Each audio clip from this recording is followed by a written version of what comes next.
Hare Krishna. So we would like to welcome Her Grace Kamalini Mataji.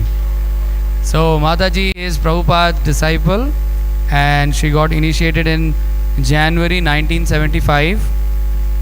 So she stays in New Goloka, North Carolina, and she has done a lot of book distribution for Srila Prabhupada. She also teaches in the Gurukul, and in the past she has also owned a few restaurants. And the famous Kirtanier Amal Harinam Prabhu is her son.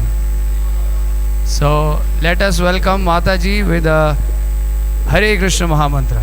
Hare Krishna, Hare Krishna, Krishna Krishna, Hare Hare, Hare Rama, Hare Rama, Rama Rama, Hare Hare.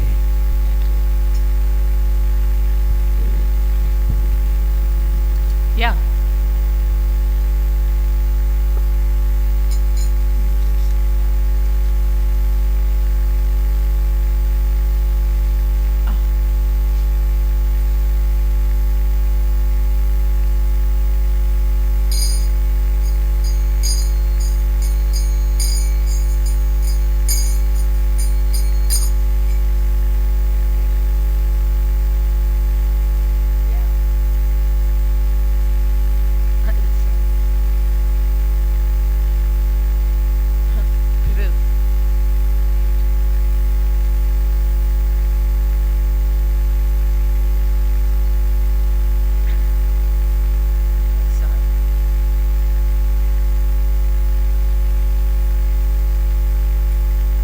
Jaya Radha Madhava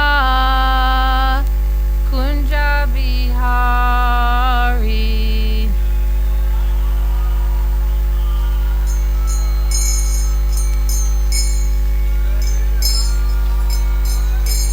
Jaya Radha Madhava Kunja Bihari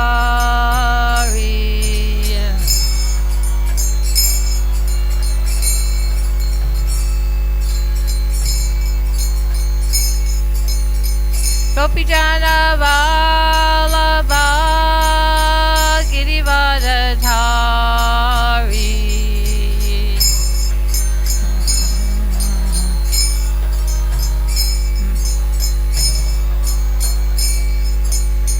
Gopijana Vallabha Girivardhari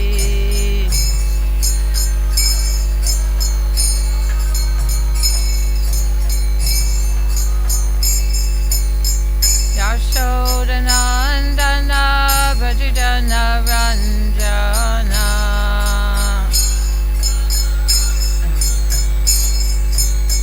Yashodanandana Vrajadana Ranjana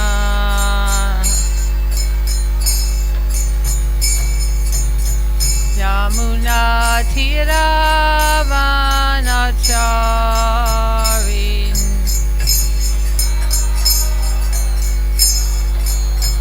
Yamuna Tiravanachari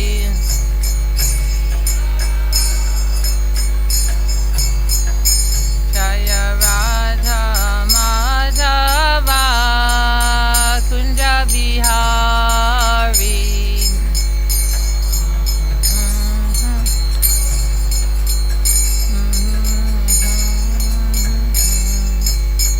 Gopijana Vallabha Girivardhari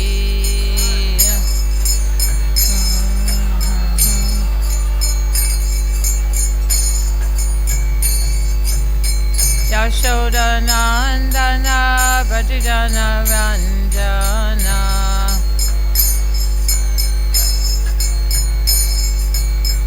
Yamuna Tiravanachari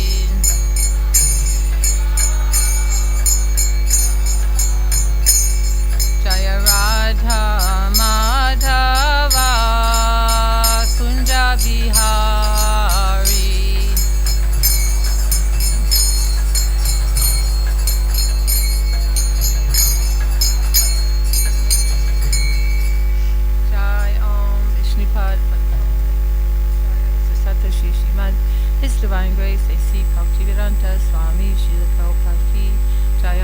Prabhupada, Paramahamsa Patibhajagacharya, Sata Shri Srimad, His Divine Grace Srila Bhakti Siddhanta Saraswati Goswami Prabhupada Ki, Ananta Koti Vaishnavinda Ki, Namacharya Srila Haridas Thakur Ki, Prem Sekaho Shri Krishna Chaitanya, Prabhu Nityananda, Shri Advaita Gadadhara, Shri Vasadi Gaura Bhaktavinda Ki, Shri Shri Radha Krishna Gopinath Shamakunda Radha Kunda Giri Govardhan Ki, Yamuna Devi Ki, Ganga Devi Ki, Bhakti Devi Ki, Tulsi Devi Ki, Vrindavan Ki, Mayapur Ki, Sankirtan Yagya Ki, Gaur Premanandi.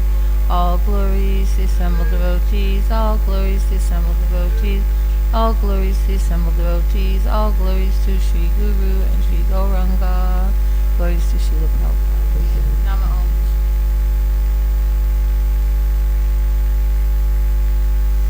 Om Namo Bhagavate Vasudevaya.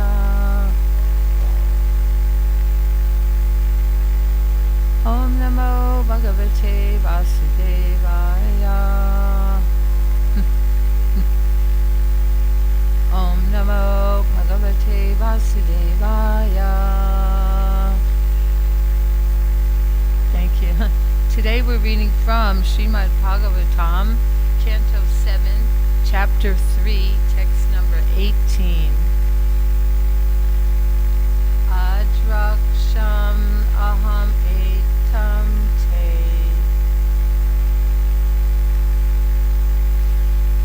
Vicharam mahad advutam.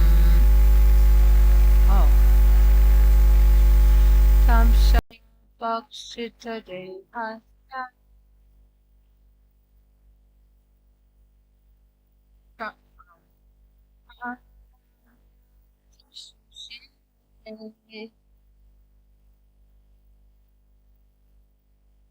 Adraksham ahamekam te Vitsaryam mahad advutam Jamsha Bhakshita dehasya Pranahyasti Shushirate. So you know when there is a Y after a word and it's not at the end, it's not prana ki astitu. It just goes into the next word. Prana yas prana yastishu. Otherwise, you see how there's an extra syllable there. So it always just goes right into word. Adraksham aham etam te Vitsam mahadadutam Jamshabak shita dehasya Prana yasti shira. Please chant.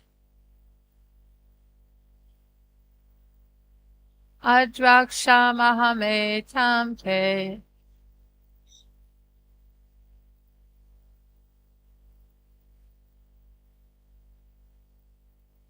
Hasya Pranayavis Tushayate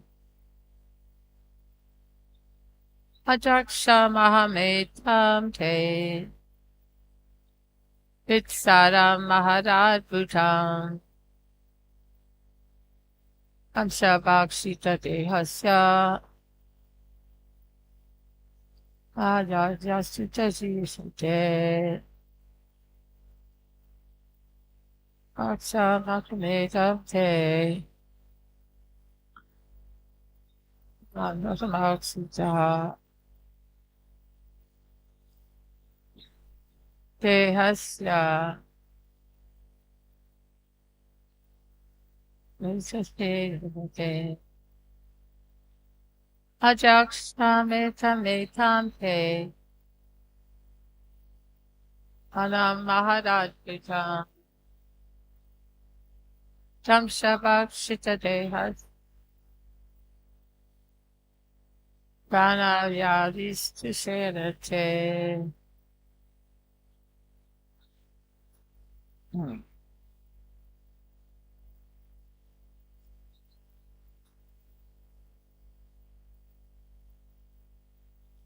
Damshabakshita dehasya Pranayastistusherate. Ladies, Adraksham ahamedam pe Vitsaram mahadadbhutam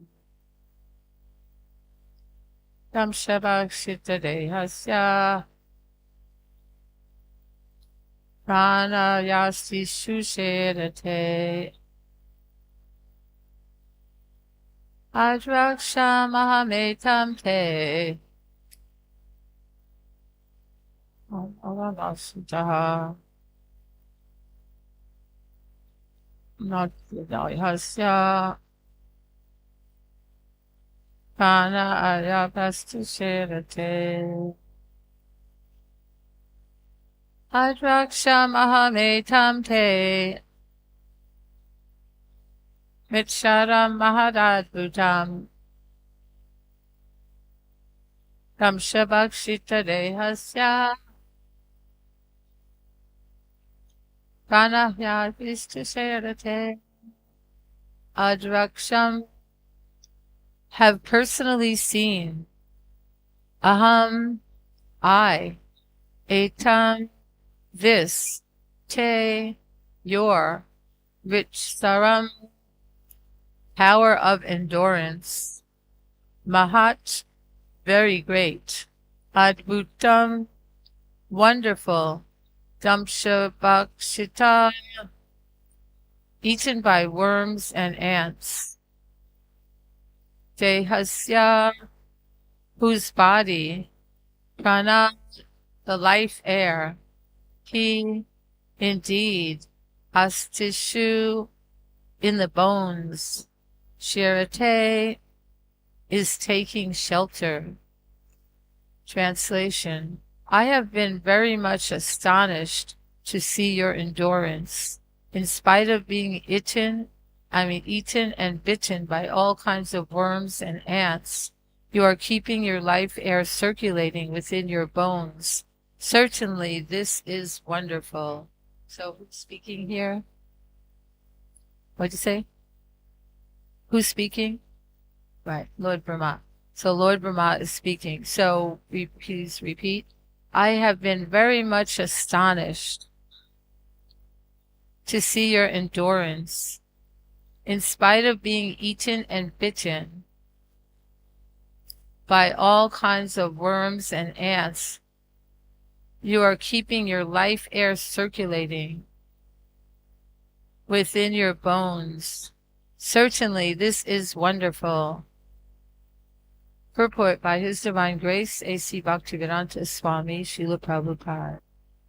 It appears that the soul can exist even through the bones, as shown by the personal example of Hiranyakashipu. When great yogis are in samadhi, even when their bodies are buried and their skin, marrow, blood, and so on have all been eaten, if only their bones remain, they can exist in a transcendental position.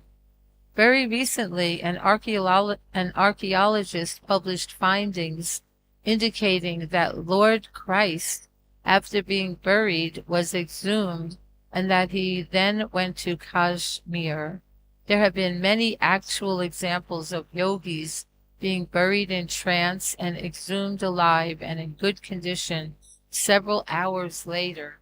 A yogi can keep himself alive in a transcendental state even if buried not only for many days but for many years.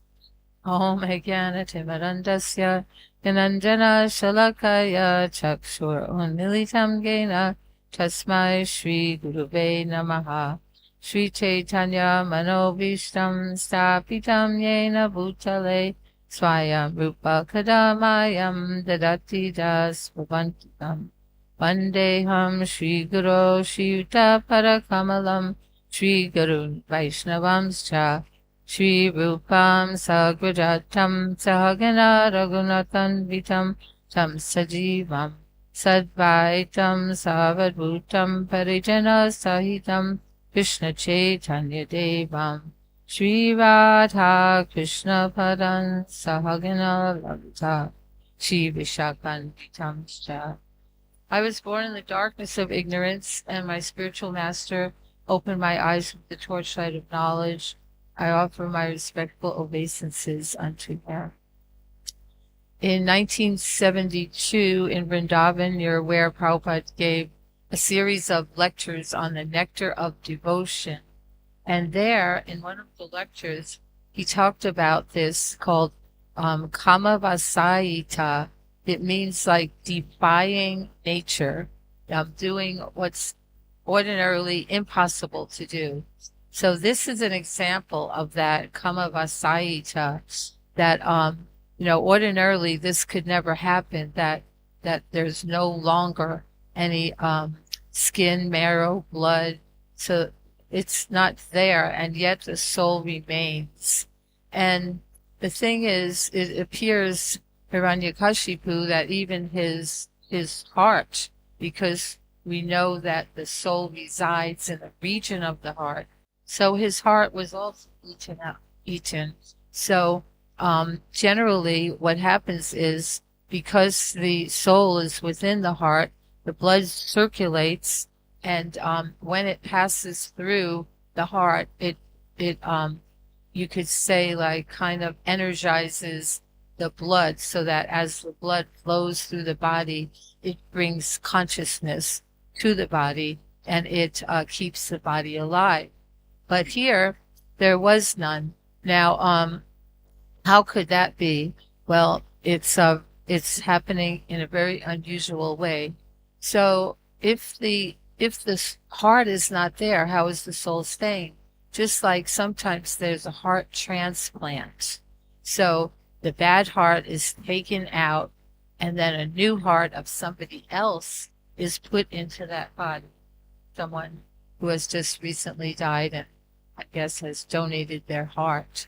So if that happens, does that mean that if you got a transplant, now you have the soul of somebody else, and the consciousness of somebody else? No.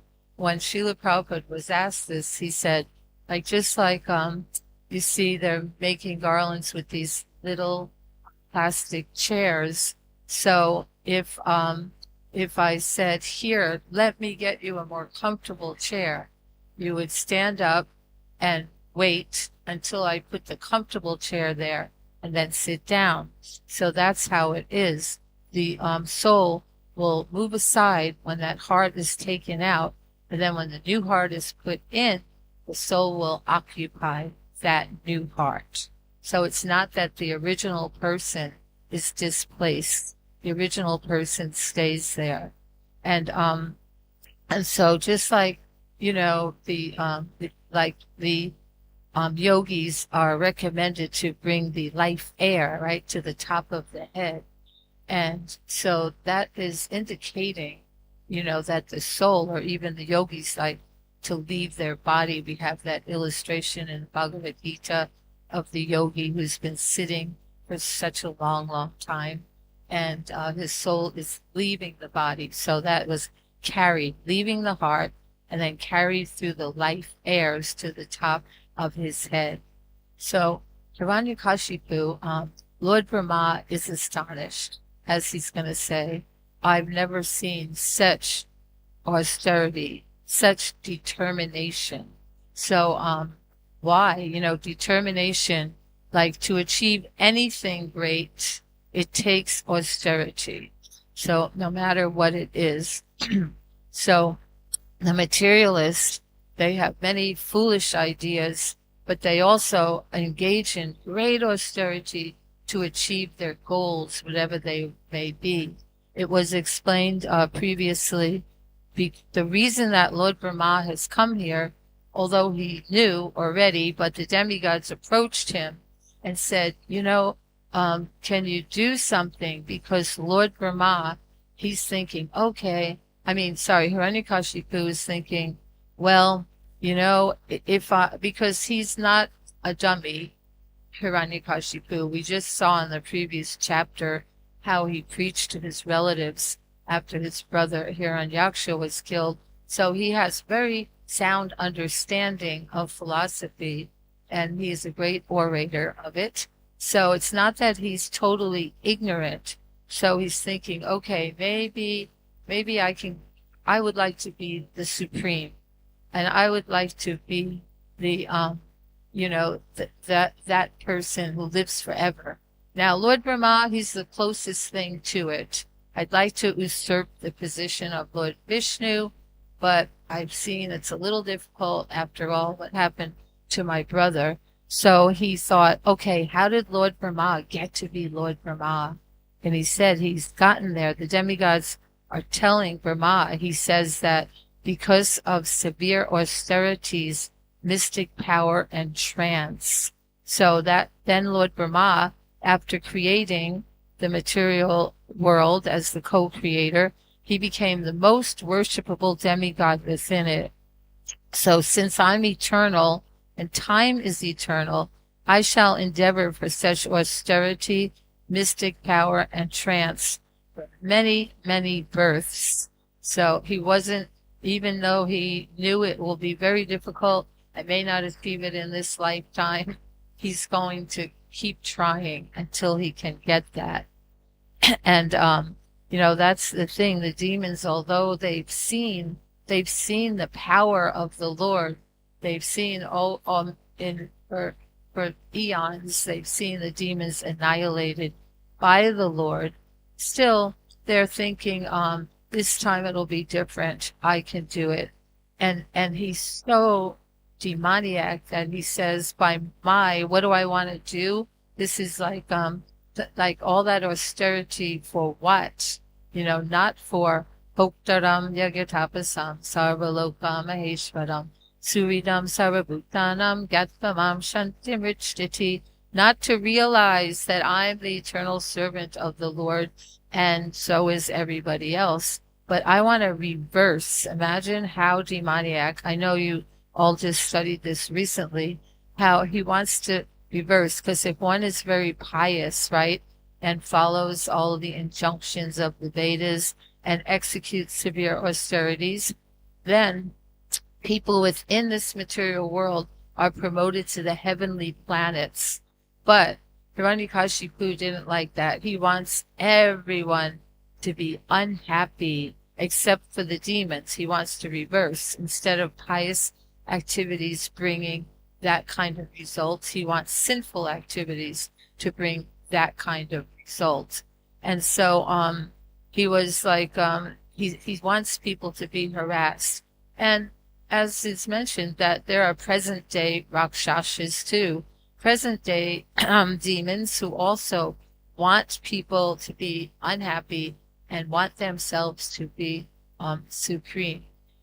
Just like our whole banking system, you could say, right? The Federal Reserve monster, how the Federal Reserve is not at all a government entity, although they have the power because they're so wealthy, these very, very wealthy people and bankers, that they can control the government because everyone needs money to push forward their mission, right? So that's like, imagine you buy a house and you have to pay 3 or 4 times the cost of the house in interest to the banks. Don't you think that's kind of demoniac, that to cause that kind of suffering to people? And then if you fall ill and you miss your payments, they repossess your whole house. Just one example. But so again, the point is that through this austerity, so he's thinking, I want that position. And that is everything. You just heard a few days ago when Prabhupada told the story of Subhuti Roy and how Subhuti Roy, he was a government official and he had a Mohammedan servant as a young boy. And that servant, he sometimes stole. And so Subhuti, although he treated him affectionately like a son. He beat him, which was common in India years ago. I think maybe now not so much. I hope in America it's illegal. I mean, if you beat your child, they can call the police on you and you'll get arrested. It's actually illegal. But they beat him, and then much later he grew up and he became very powerful by deceitful means. He became the Nawab Shah, and so one day his wife saw that he had a scar on his back. She said, "How'd you get that scar?" He said, "Just when I was a child, I did some mischief, and so Subhuti beat me." And she said, "Well, you should kill him right away, kill him." He's like, "That's a little extreme, like a crime. The punishment for a crime should correspond with the severity of the crime." And so she said, "Okay, if you're not going to kill him, then at least make him a Mohammedan." So he said, "All right, I can do that." And he took, the water, and he just went and sprinkled water on him and said, "Now you are a Mohammedan." And because now he had risen, although he was just a servant, he has risen. And you remember when Srila Prabhupada was in Japan negotiating the printing of his Bhagavad Gita, the Macmillan Bhagavad Gita, he was talking to the secretary, a man, and Prabhupada asked him, "What's your goal? What is your goal in life?" And he had a stack of business cards, of the president of the company and vice president, etc. So that man, he took his business card out of the bottom of the stack, put it on top. That's my goal, to be the top in the company. And that is the goal of most people. They want to usurp the position of their masters, and they want to be on the top. But anyway, we see that it's not necessary. I mean, not possible, but sometimes they do rise up. So why, people engage in such very, very severe and it takes a long time. We understand here that Hiranyakashipu, he was for thousands of years, I could say 100 celestial years, standing on his tiptoes with his arms up raised and allowing worms and ants to eat away his body. Like for what? Like for very little. The materialists, they endeavor greatly for very little result, if any.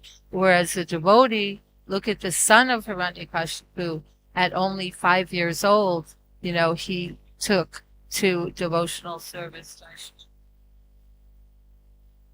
And just see the results that he achieved right away. And even here, like, look at when you have a wonderful bhakta program and the men in yellow, they are not exactly bhaktas, but very highly educated young men who have come and given some time, right, to totally immerse themselves in this process of Krishna consciousness. And look, in such a short time, very short time, or, the thousands of guests that are coming here every day, like those who take it seriously, then in just a short time, how much benefit they can get, how much spiritual advancement. So for just very little austerity, rising early in the morning, but it's not that austere, chanting and dancing and having prasadam, and then going out and preaching. This is also kind of like a mystic power that even, like just like Srila Bhaktisiddhanta's disciples, some of them they were farmers, they had zero education, they were illiterate, but just by sitting and listening to him every day, because he spoke every day, every lecture was generally minimum of 2 to 4 hours minimum, and only Siddhanta, no Leela.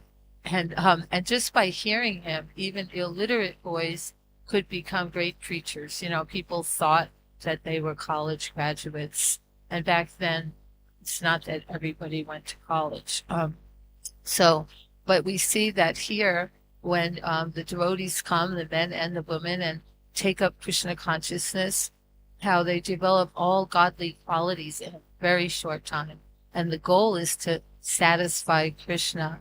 And otherwise, like so much nonsensical activities that require great austerities. Just like I think, what kind of insanity is it to climb Mount Everest? Like why would someone want to do that? But why? That what's their goal is to reach the top. And you know, when you're on the way, you pass many dead bodies on the way because they're frozen and because the altitude's too high for helicopters to get them. They just are there, and you've seen so many people have fallen and have just frozen to death and lost oxygen, and yet still want to do it. And look how austere, like freezing and then staying in a tent at night, and storms come. And that's sport, you know, that's supposed to be fun or something to do that. And then all the sports in the world, you know, the football players, you'll hear you call that soccer, right? But you know, they get their bones broken all the time, and and that's entertainment.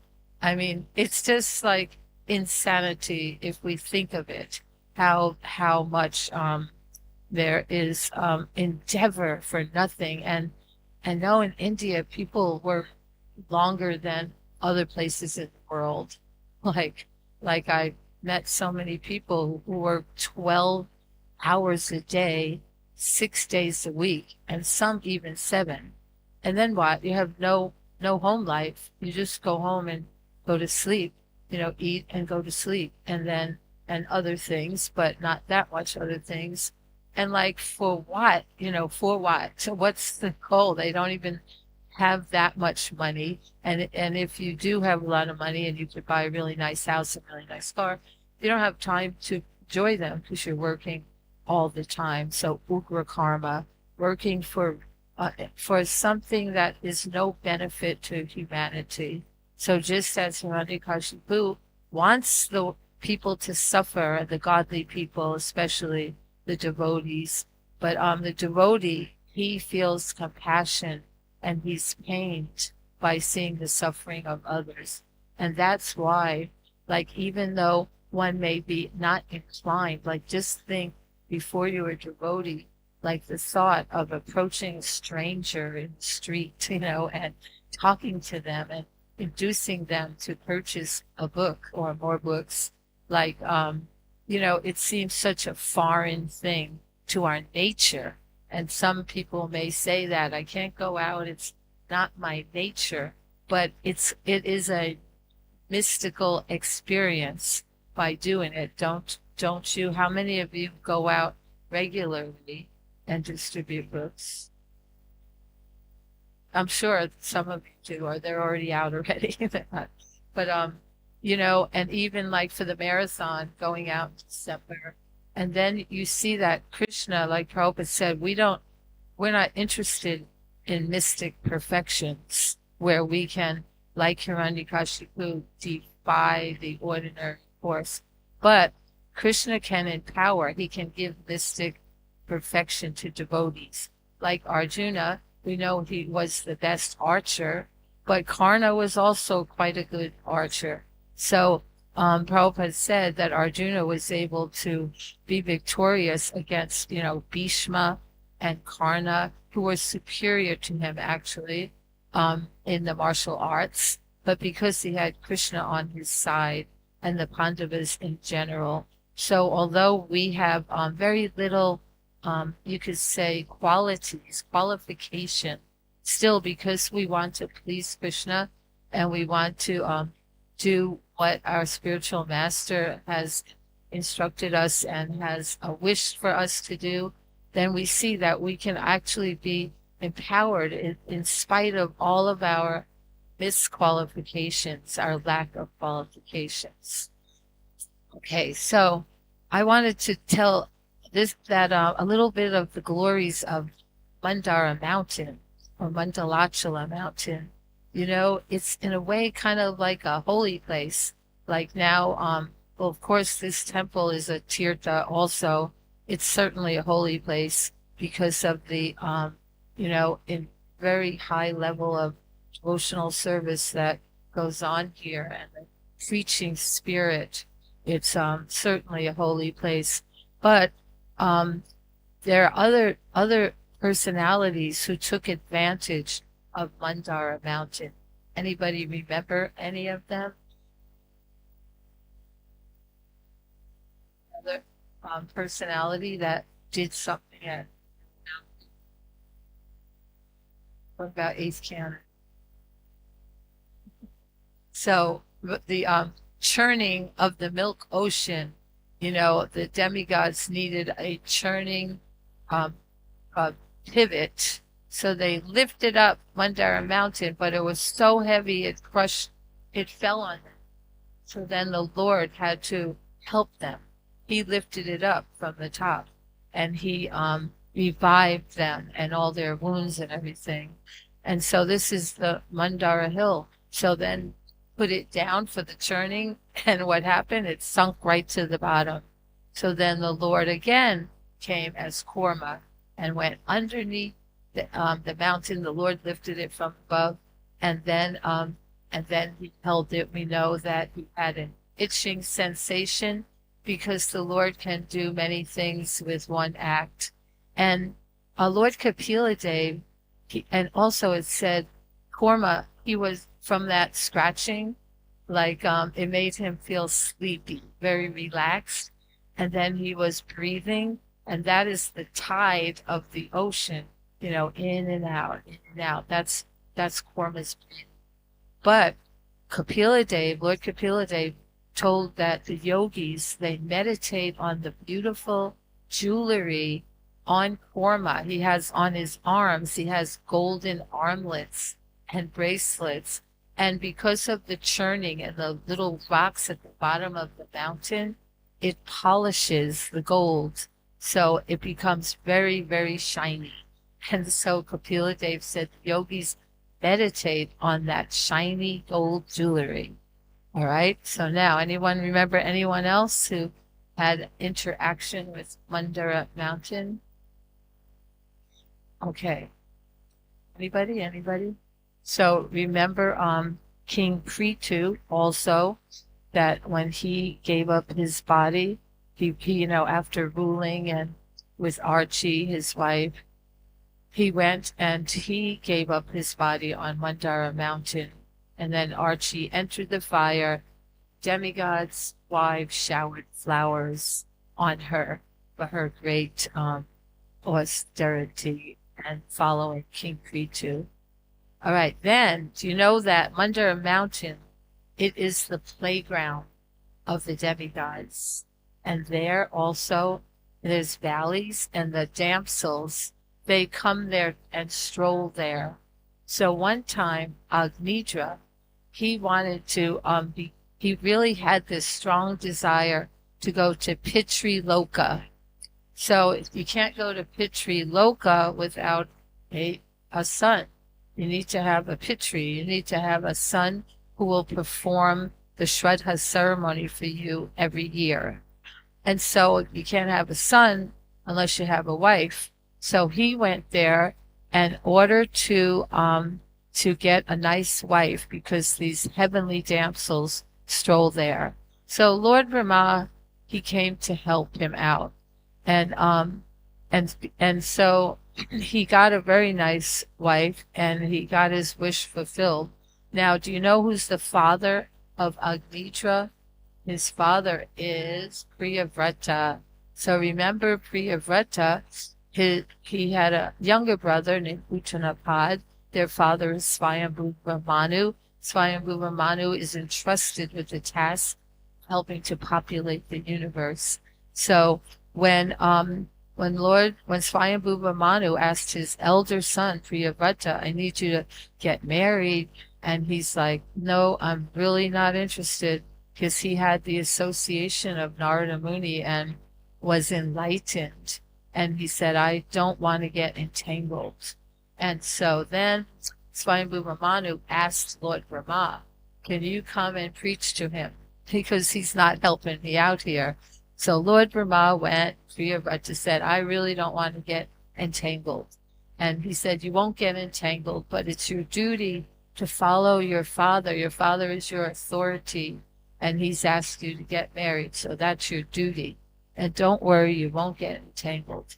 But so he he had 10 sons and 1 daughter, and from his second wife, 3 sons. And yet his son is Agnitra. And Prabhupada says, why Agnitra wanted to go to Pitri Loka?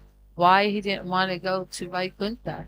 And he didn't want to go because Priyavrata did become enamored, because at the conception of Agnitra, Priyavrata was overcome by lust.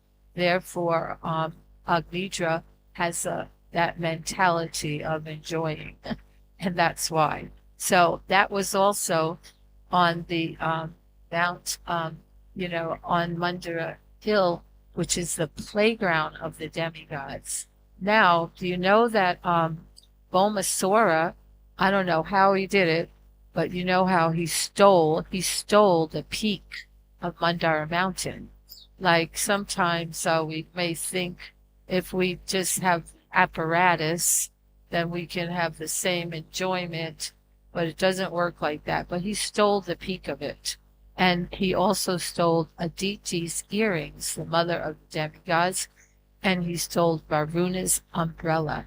So now Bhaumasura, he's actually the son of Krishna with Mother Earth, but he was a demon due to bad association. So Krishna had to go and kill him. And you may remember in his Pragyotisha Pur, a very well fortified city with all kinds of, boats and electrical, like we have electric fences and all kinds of things like that. But, Krishna, there's no problem for him. So when he went there, after he killed Bhaumasura, and then he enthroned Bhaumasura's son as the king after Bhumi, Mother Earth asked him to do that. And then she returned to Krishna these items that her son had stolen. She returned Aditi's earrings, Varuna's umbrella, and the peak of Mandara Mountain. And then one last mention of Mandara is Pandit Purandar in Chaitanya Leela.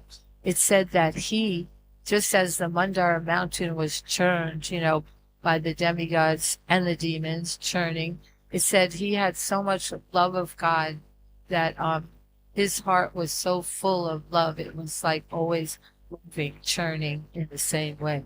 His name is Pandit Purandar. I don't know a whole lot more about him, but great devotee of Lord Chaitanya. And so we see that Lord Brahma, he's obliged, like, it's mentioned Bhagavad Gita, Kamastaistaya, Rita Jnana, that those who are less intelligent, they worship the demigods for the fulfillment of their material desires. So then the demigods feel obliged, and they have to come, and just like in the Brihad Bhagavatamrita, Krishna's he's telling the demigods, Lord Shiva, like, don't give boons to these people that are worshiping you, that you're giving boons that are detrimental and that are harmful to mankind. So you shouldn't be doing that, when everybody is saying you have most mercy of the Lord, then Shiva's saying, not me, look what I did, like just with Vrikasura, he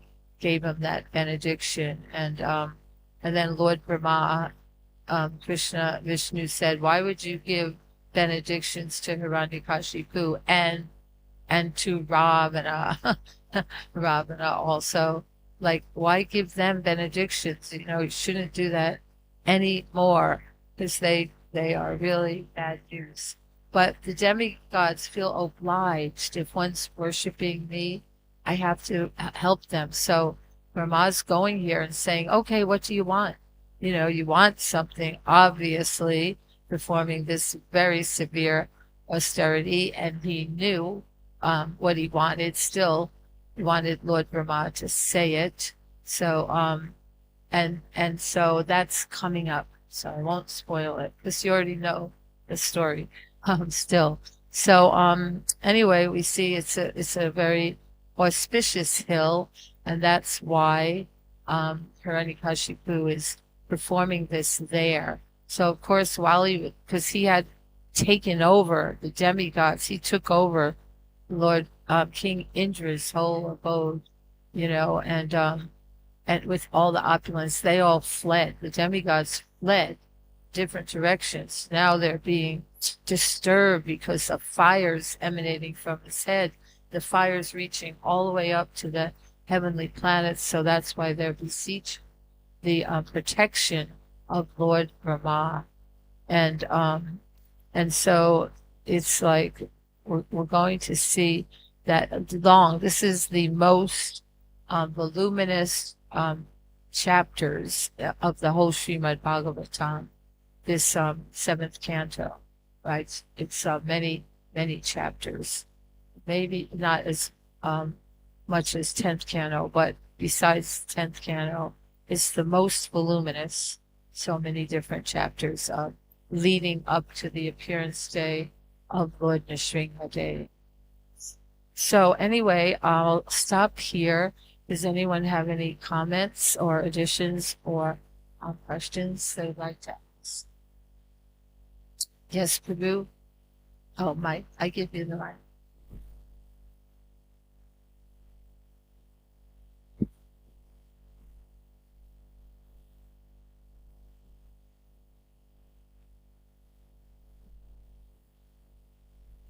Hare Krishna. Right. Thank you, Mataji. You described so many stories relating Mandar Hill, Mandar Mountain. So many stories you told, and also about Hiranyakashipu and Brahmaji. So here, Hiranyakashipu has determination. He had what? Determination. Determination. Yeah. Yes. But this determination is in the mode of ignorance. Because he determined that Brahmaji created all the living entities, whether moving or non-moving, by his austerity and mystic power and trance. So this was his determination in ignorance, that Brahmaji created all living entities by his austerity and mystic power and trance. But actually we know that Brahmaji performed austerities, and by his austerity the Lord was pleased, and then the Lord gave darshan to Brahmaji. Then Lord gave the knowledge of Srimad Bhagavatam, and he told how to create the creation. So this was the actual story. But Hiranyakashipu only thought that Brahmaji created everything by his own austerity. Nobody is in between. So this was determination. And I also will perform austerity, not to please Brahmaji or not to please anybody. Only by my own austerity I will become supreme, and I will perform more austerity than Brahmaji, and I will replace Brahmaji. I will get the place of Brahmaji, and I will remove Brahmaji from his post. And he is saying, he is determining that by maintaining my austerity and mystic power and trance, I will be maintained. I will maintain myself as the supreme. So this was his determination. And when he was performing austerity, so all the worms, they ate his the flesh and blood, everything, and he was just only the skeleton of the bones. And the demigods thought that this sinner has been destroyed by his own sins, and the demigods attacked the Hiranyakashipu's palace, and all the demons without king, they ran away, and Indra arrested the mother Kayadhu, who was pregnant, and Indra was thinking that this mother Kayadhu is bearing the child. He is more demonic than Hiranyakashipu, and I will kill as soon as she gives birth. I will kill. But Naraji told, no, he is not demon. In the womb, he is best of devotees, and nobody can harm this boy. And if you want your safety, then you just go away. So Indra circumambulated Mother Kayadhu, and he went away. And Naraji took Kayadhu to his ashram, and Hiranyakashipu was keeping austerity, performing austerity, and then there was one point after 100 celestial years, that is 36,000 years, human years, 36,000 years, then the heat came from his head, and now demigods realized, oh, he is alive. Previously, they were thinking that he is dead, but now demigods are telling Brahmaji, please stop his austerity. So he was not performing austerity to please Brahmaji or to please Lord, anybody. He was thinking, I will myself become the supreme by my austerity, like this. 100% selfish motive. Right, thank And you. in Satyuga it is said that the pranas live in the bones, asthigat pran in bones. If everything is finished, if bones are safe, then one can live. In Treta Yoga, it is said majjagat prana. The prana, he can live in if their fluid is there inside the bones, that is majja, marrow. And in Dwapar Yoga, it is said there is raktagat prana. If the blood is there in the body, one can live. And in Kali Yoga, it is said annagat prana. If you are not eating, then finish life. So annagat prana. So in Satyug it is said astigat prana. But for so long time, Brahmaji is very much astonished to see Hiranyakashipu. For so long time, Hiranyakashipu was keeping his life here in the bones. So this was Mahat Ascharyam. Ascharyam is there, but Mahat Ascharyam, very great wonder that Hiranyakashipu did like this. So much austerity, but everything was, useless, because he was opposite. He was against the devotee of the Lord, his own son, and he lost his life. So we take the lesson from this story that so much we endeavor, but in opposite direction, against the Lord or against the devotees, so everything becomes useless. Hare Krishna. Jai, thank you. Yeah, and even there was no marrow in his bones. The worms and ants ate the marrow. But yeah, Krishna reciprocates according to our devotion. Okay, anything else? Anybody? Yes? Hari Bol. And he's going to use the mic. Just trying to understand, because when you hear Bhagavatam class, you want to know what or understand how the message comes through, apply to our life. Right. I used to Spiritual life. So I think the message is that austerity is a good thing. You know, austerity, not to shun austerity and be lazy.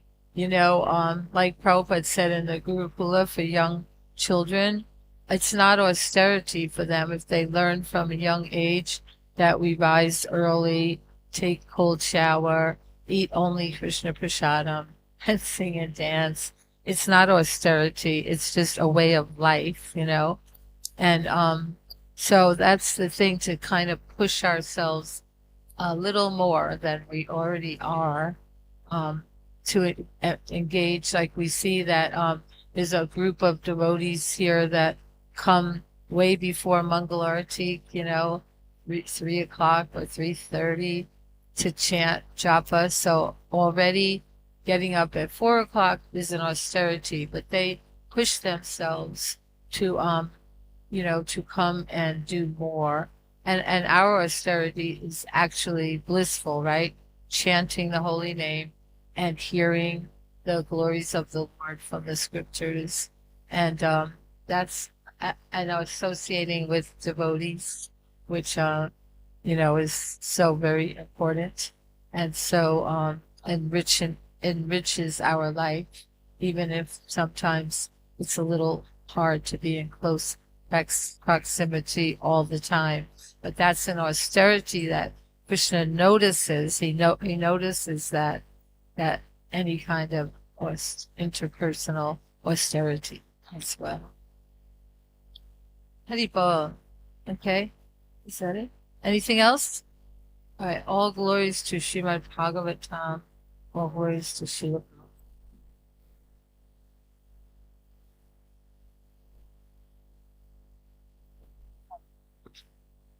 Get